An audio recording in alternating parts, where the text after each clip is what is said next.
বনি ইসরাইলে এক বদমাশ ছিল, কিফিল নাম ছিল। কিফিল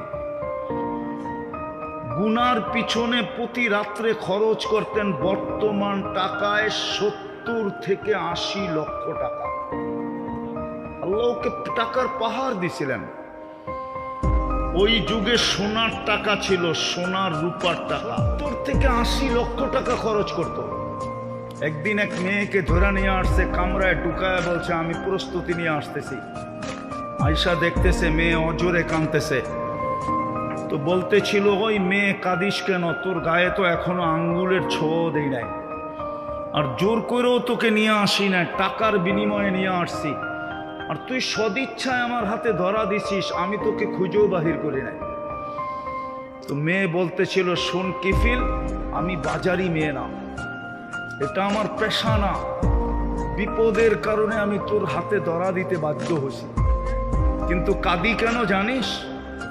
এই জন্য কাঁদতেছি কে কালকে এই চেহারাটা আল্লাহকে কি করে দেখাবো।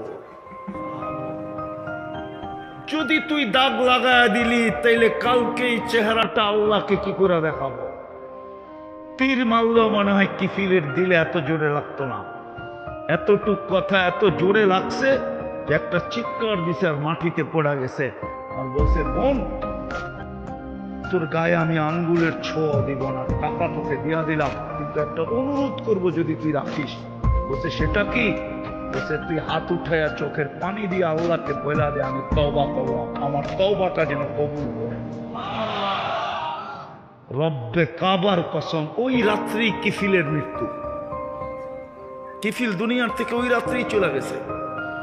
কিন্তু সকালে ঘরের দরজায় স্বর্ণ অক্ষরে লেখা উঠছে, কাদ গাফারাল্লাহু লিকিফলিন। আল্লাহ ফেরেশতা দিয়া লেখা দিছে, আল্লাহ কিফিলকে মাফ করে দিছে।